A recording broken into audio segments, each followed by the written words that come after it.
So let's talk about it, Noel. So, I teased the group and some of the game changers have heard your story before, but you're approaching 500 agents. So how many do you have today? Today I have 474. Nice. It's, every agent growing their rev share knows what their number is on a daily basis. We like to check. So that's cool. So 474, how many FLA?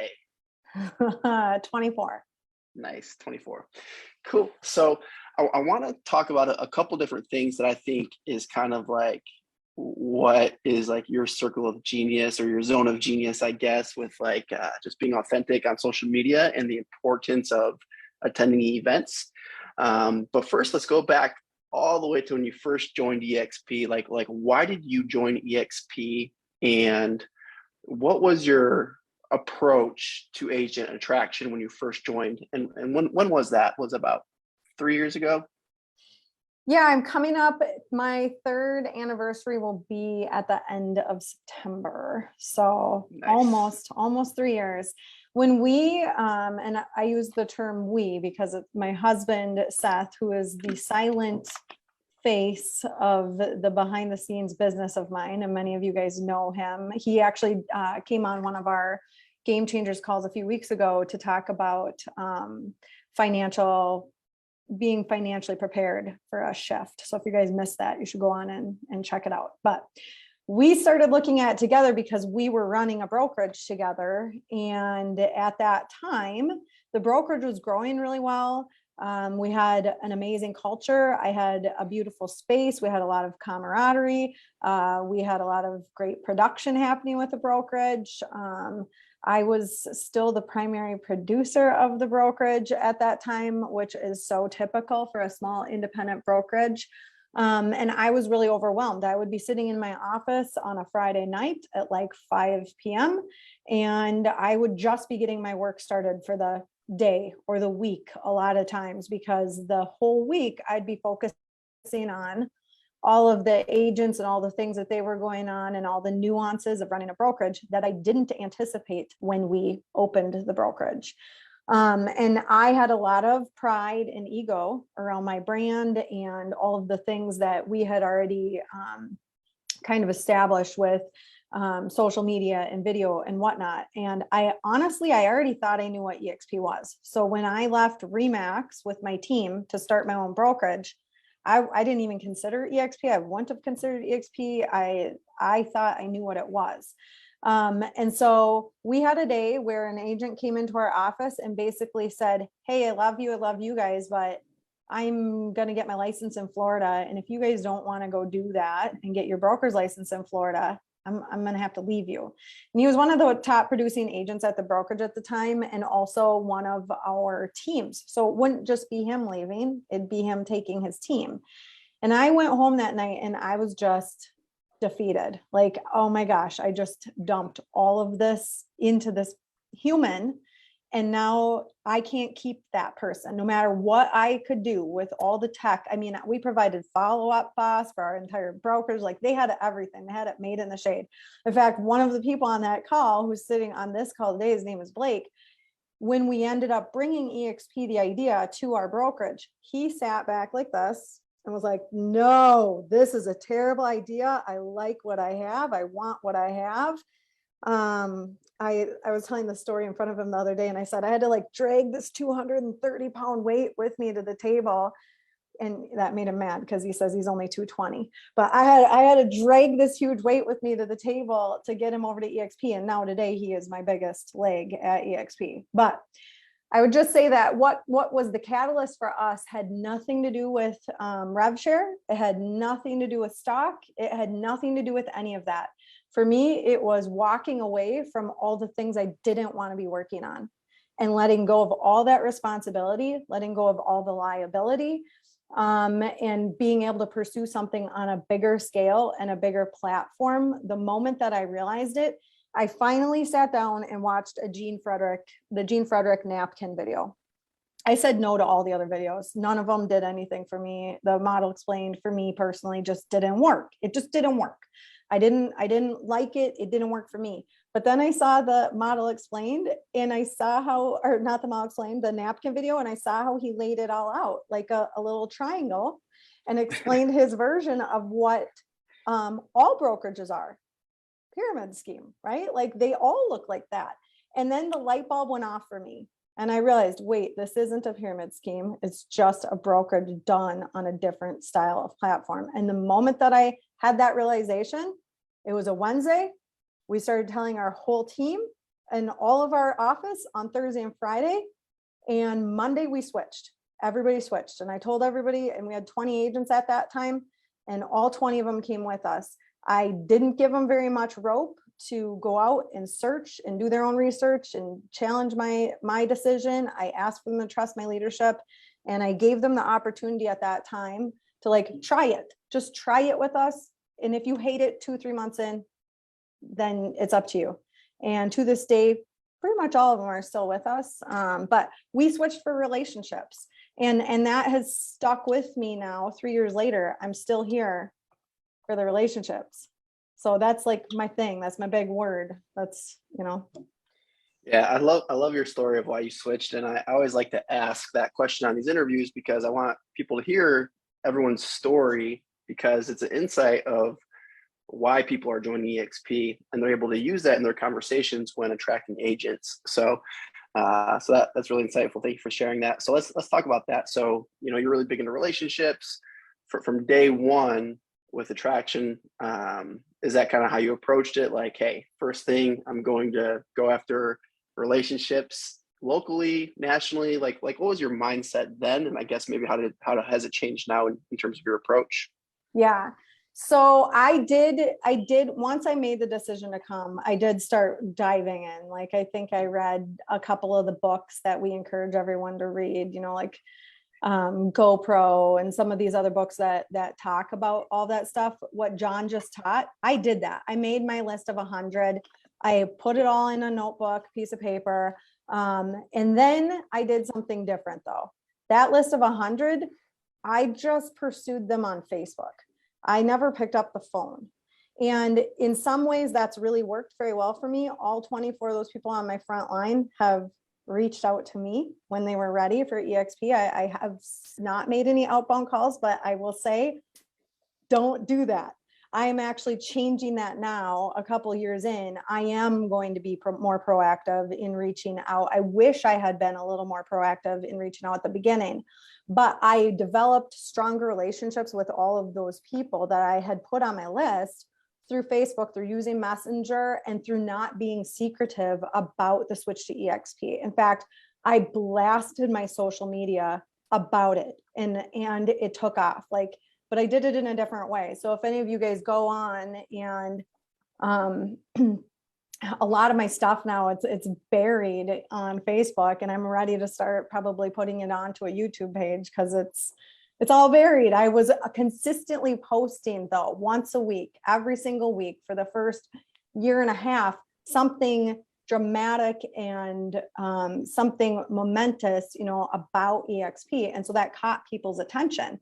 And every time that I hit a number or a growth goal or something, that, like, Matt, you were just talking about, you paid off your mortgage. Well, I'd post about that, right? Like I would make a post about that on Facebook, and I'd put it in my story so that when people finally are ready to start thinking about EXP or make the move to EXP, you're the first person that they think of. When people think about EXP, I want them to think, oh, Noelle, she's at EXP. I'll reach out to her. And so for me, that worked really well. I just had somebody last week. I didn't even know who they were. They called me and said, hey, I've been following you for forever on Facebook. I'm ready to move to EXP. How do I sign up? Right? Yeah, you've done really well with attraction marketing. You know, we talk about agent attraction, and no doubt phone calls and texts on top of attraction makes it better. But I know some people, they're like, I'm not picking up the phone no matter what. Revenue share sounds good. Financial freedom sounds good, but I am deathly afraid of calling people. And that's okay. You don't have to do it. It just increases everything else. Just like if you're only on phones, well, social media is going to increase your efforts on the phones. So I like your approach, and I like how your authenticity. I can't really, you know, I'm still working on the English language. I was telling somebody the other day, they're like, out in Puerto Rico. They're like, you know Spanish? I'm like, no, I'm still just trying to learn the English language properly. I wasn't super smart in school, so you guys got to bear with me. So I love your authenticity, and it shows, and you're consistent with it. You know, you said you were posting once a week, and the authenticity combined with consistency is really what's paid off for you in a big way, and you've built an audience essentially.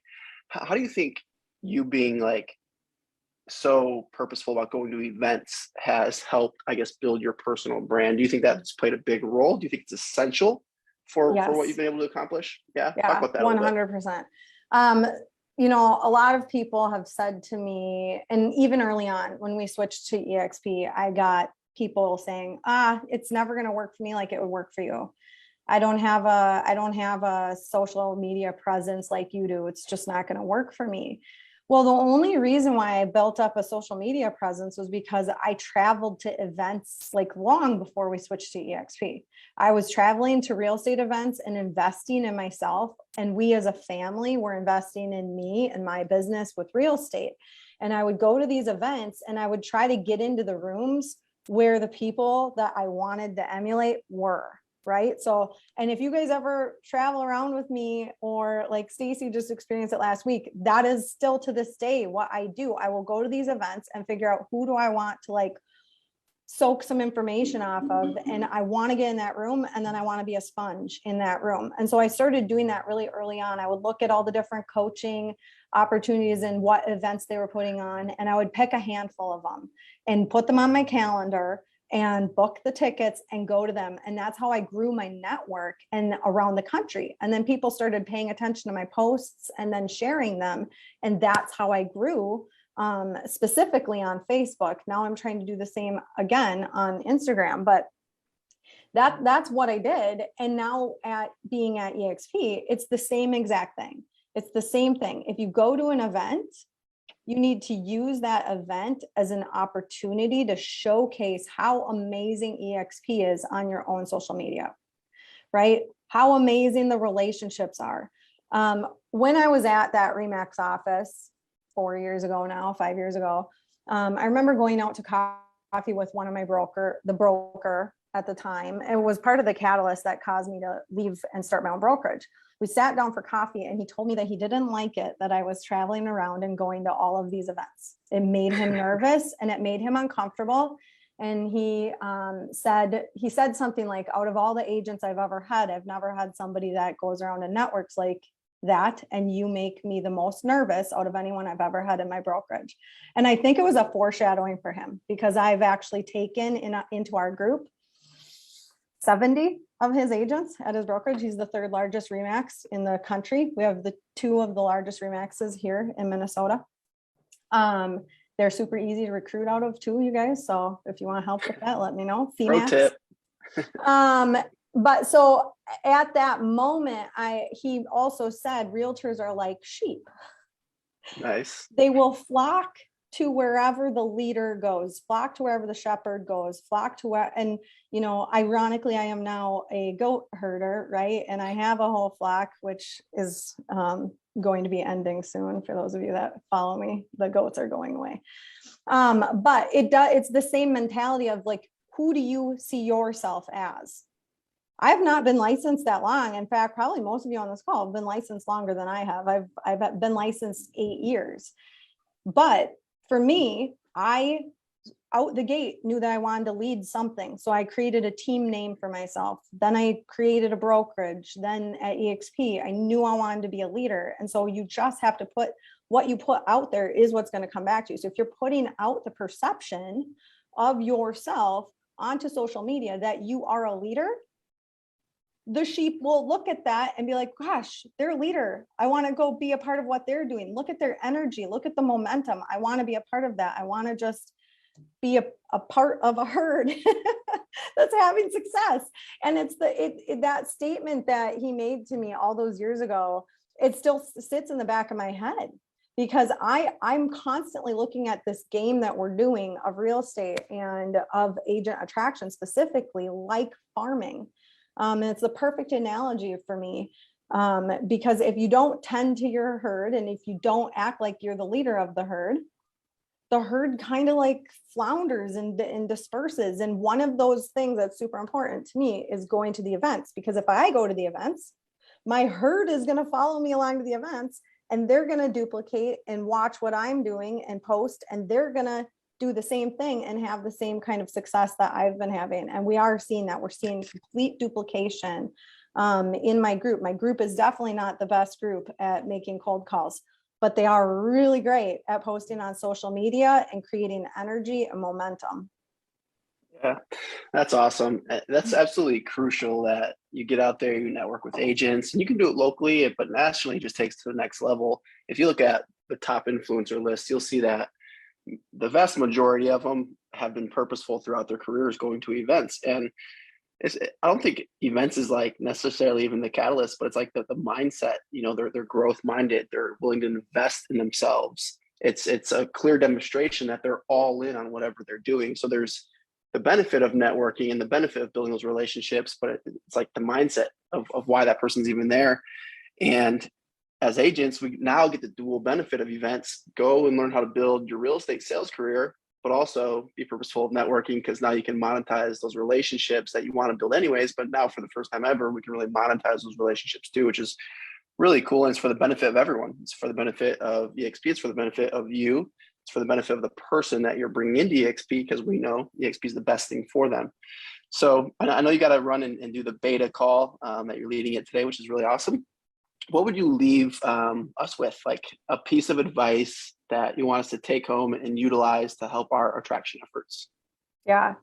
A couple thoughts. One, it's not too late to like start this, right? It's not too late. One, in the industry, it's still not saturated. I hear that as an excuse from a lot of the agents, like, oh, everybody knows somebody at EXP.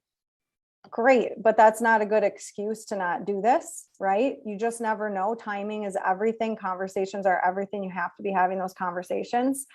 And then another piece of it, you mentioned this earlier, like some people are just scared to death of picking up the phone. It's the same exact thing with picking up a listing or a buyer or whatever skill set that you are using in your real estate business to attract the business. Just transfer that same skill set into agent attraction. Yes. If you can list a house, you can talk to an agent, but you have to master your craft. So like, bravo to all 50 of you that are on this call today, because you're investing in yourself. Now get your people to show up on this call. Just like John said, get your people to show up on the Tuesday calls. We're doing those for a reason, because we want to be a unified group going out there and promoting this thing together that we have, which is our culture of game changers and the give back culture. So if you have a group or you have an agent that maybe they joined you a year ago and they haven't done anything, I am big on not giving up on people. I use my wealth chart as my CRM to check in on my front line. Of those 24 people on my front line, one just joined me last week, but 19 of them are qualified. Like, I'm making sure that my agents are actually plugged in, actually doing deals, actually showing up, making sure that they feel like they're engaged and they're getting what they need. And if they feel that, hopefully they're going to do that for their front line, and their front line is going to do it for their front line. And that's where the duplication comes in. But don't give up on those agents. If you have someone, like, check in with them and make sure that they're getting what they need and that they know that we have all these resources. Because a lot of them, you'll add them into Game Changers, or you'll add them into your other Facebook groups, or you'll tell them about Workplace. And then they go about their daily life and they forget all these things that they have in front of them that they could plug into that could be life changing for them. And the number one way to get them to plug in is to just get them to an event. And I just had this call with my leadership group on Monday. Okay, maybe you can't get a guest to join you at Build. Like, maybe you just have run through your list, maybe you can't get anyone. Then look in your own organization. Who on your front line or on your second line do you know could just like blow up if you could get them to one of these events, right? Get them there, get the excitement there, but you're probably not going to have luck getting them there if you're not going to it yourself. So make sure that you make that commitment to get there. The events are crucial.